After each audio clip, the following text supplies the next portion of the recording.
tiene mucho de Snitcher también. Oye, pero y de muchos Snitcher, relatos de Snitcher que están dos, mezclados también. Situaciones de otros cuentos de Snitcher también hay aquí. Sí, porque yo creo que era un autor que tuvo muy en cuenta siempre Ophuls. Pero yo creo que son dos los temas de Snitcher, ¿no? Son Libela y La Ronde, ¿no? Sí, son solo dos, me parece. De Snitcher, el actual Lively y La Ronde. Lively y La Solo Ronde, dos nada películas. más. Dos películas. Pero no, lo que dice Lo que pasa es que él es la escuela es- de Viena. sí, Es que él aunque no haya nacido en el Sarre, ¿no? Bueno, pero él es vienés, como lo es de alguna manera Billy Wilder. Es vienés sobre todo de adopción. Como como Lubitsch, y como Freud, y como Snitcher, y como Von Sternberg, y como toda esta escuela. Bueno, de hecho, fantástica. Godard, por ejemplo, decía una cosa muy bonita con respecto a Le Plaisir, que era un cruce entre romanticismo alemán y una porcelana de Limoges, o bien impresionismo francés con un fondo de espiritualidad vienesa. Yo creo que eso está En su bien. vida hay una cita del placer, de Plaisir, de la película de Ophuls. Aquí lo que sí me parece, y entramos en lo que estabais hablando de su óptica en cuanto a la mujer, a mí me parece que el personaje maravilloso es la mujer de este tipo de La Máscara. Es un personaje Fantástico. que además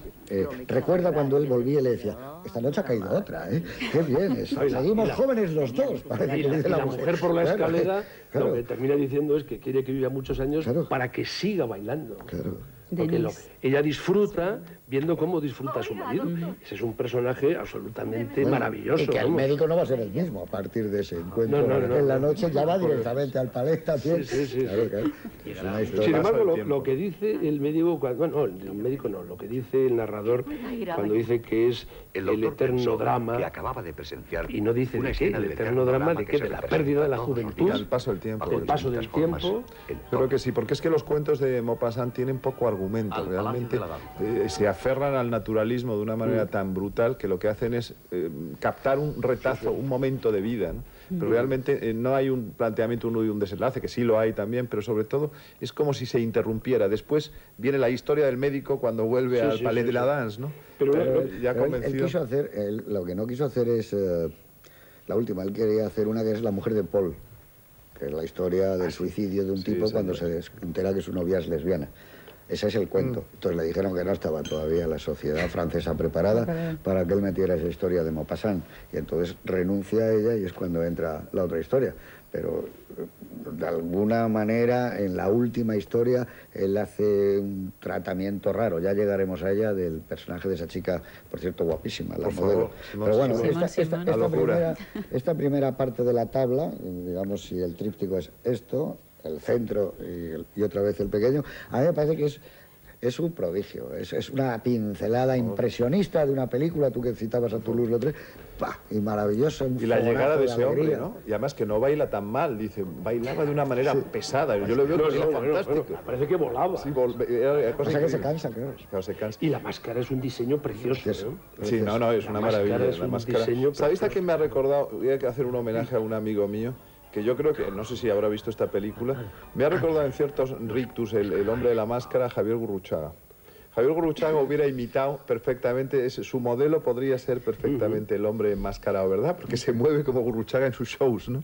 En ese sentido es muy Ahora, al curioso. final lo que queda mucho en la película, vamos, en el sketch, es el personaje De femenino. madrugada en un estado Sí, la mujer es un... Se lo come todo, sí. Pero un bueno, personaje ¿qué demonios puede empujarlo a eso?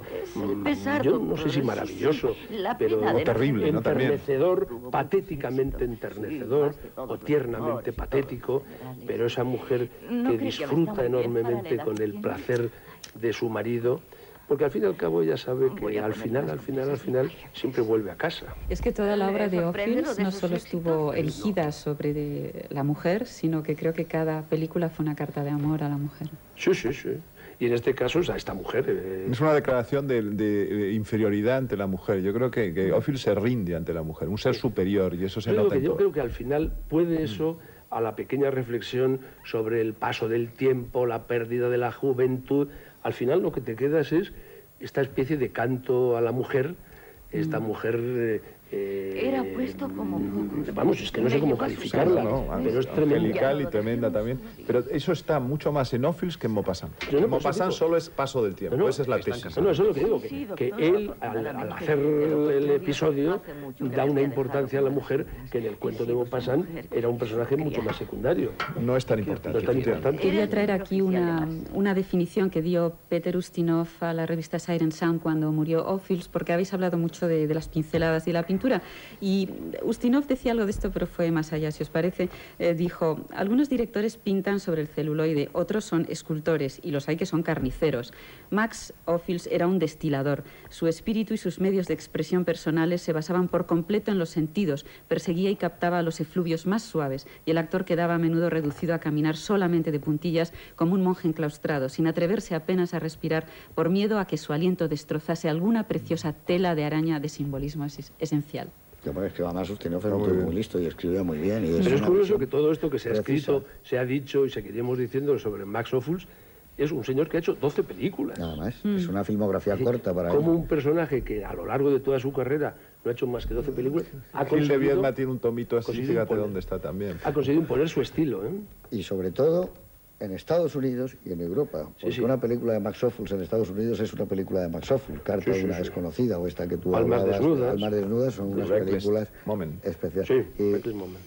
Y sobre todo hay una cosa, que ha pasado el tiempo, ya no está Ophuls, no queda nadie prácticamente de los que hicieron esa película, y tienes la sensación cuando echas para atrás el recuerdo que el hombre aquel que bailaba, que quería seguir siendo joven, está igual de viejo que todos los que salen en la película. Han quedado todos como en un cuadro que tú decías, donde ya no hay foco. Eternizados, ¿verdad? Que ya no hay foco y todo el mundo forma parte del mismo lugar. Como una figura de cera, dice Maupassant, del Museo Greven, que acababa de fundarse. Muy curioso. Es que yo creo que ese regusto de Ophuls de ambientar sus historias en el finales del 19 o principios del 20, aunque no fuese intencionado, era una forma de que el tiempo no pasara sobre ellas. Porque, salvo Almas desnudas, y no recuerdo, casi todas las películas no son contemporáneas. Siempre son recreando el ambiente de finales del 19, con lo cual sus películas no les pasa el tiempo. No pasa el tiempo. Siempre es una reproducción de un ambiente que él sabía recrear como nadie. Él era un enamorado de la Belle Époque. Totalmente. Claro, era Neville. Tiene mucho que ver con Edgar Neville. Y con ese mundo de Neville lo tiene Max Ophuls. Tienen un mundo de la infancia, como él lo decía. El problema es que cuando se han muerto estos creadores, se ha ido con ellos. Y el problema es que le ha pasado a Visconti. Y no puede haber otro Visconti o otro Lubitsch, porque todo su mundo se ha ido con ellos. Y ellos solo ponían en marcha con los mecanismos de sus recuerdos, de su memoria y de su talento, naturalmente. Bueno, pues vámonos a Normandía, al terreno al territorio de Maupassant, para ver esa casa de prostitución en un plano deslumbrante como la muestra, ver la naturaleza en su esplendor con aquellas chicas, ese tren que va partiendo los caminos, ese Yangaben maravilloso, esa especie que es como un vizconde, ¿no? Él es una especie de vizconde, ¿no? Otra de las cosas que le gustaban mucho a Ophuls, como es lógico, eran los trenes. Claro. Que los trenes aparecen en todas sus películas. Y aquí aparece un tren, digamos, de ambiente rural, pero que es un tren que tiene una belleza. Es curioso porque yo este cuento sí que recuerdo haberlo leído en una traducción que se llamaba en español La Mancebía. La Mancebía, sí. La casa Atelier se llamaba La Mancebía. Y yo sí que me acuerdo cuando la leí, yo no sé si debía ser una traducción argentina o mexicana. Estaba en Aguilar también dos volúmenes, la obra completa, pero ahí se traducía por la casa Atelier. Sí. Yo lo leí con una traducción que se llamaba La Mancebía, que era una forma de... Este es el título de su primer libro de relatos. La Casa Atelier, donde saca 9 relatos, que son 9 maravillas, y es cuando él decide ya dedicarse a... Porque La Máscara es de los más tardíos, está cercano ya a esa descomposición anímica, sífilis, drogas, etcétera, de su última etapa. Efectivamente, La Maison Atelier es el primer cuento, cronológicamente hablando, de Maupassant. Es que La Máscara pues, es una historia de terror. Claro. Es como una historia de terror, ¿no? En cambio, esta es una historia de juventud, de recuerdos de la gente que él conocía cuando pasó su infancia en Normandía, las cosas que le contaban, y esa sensación de un humor muy, muy Renoir. Tiene algo que ver mucho Totalmente. con Si Renoir. antes era Toulouse, ahora tiene que ver con los dos, ¿eh? Con el cineasta y con Pierre Auguste, con el padre. Sobre todo los exteriores, que era un mundo donde Max Ophuls no no se movía con cierta tranquilidad porque a él le gustaban mucho más los decorados, como eso es evidente. Sin embargo, aquí hace unos exteriores, unos campos... Y sigue haciendo los planos largos. Dios. El coche parece que sale de caballos que las lleva ella, pero lo vuelve a recuperar por el camino. Sigue haciendo cosas Y es curioso porque los extraordinarias. decorados que se ven en este episodio, sobre todo los exteriores, donde se reúnen los hombres estos, algo aburridos porque se han quedado sin la casa que se ha cerrado, es curioso la utilización de los arcos, que normalmente, si os fijáis, hay muchos arcos, que yo creo, y eso me imagino que tú lo verás mejor, que era una fórmula también de evitar el desaforar. Como eran decorados que tenían mucha profundidad, se corría el riesgo de en ciertos emplazamientos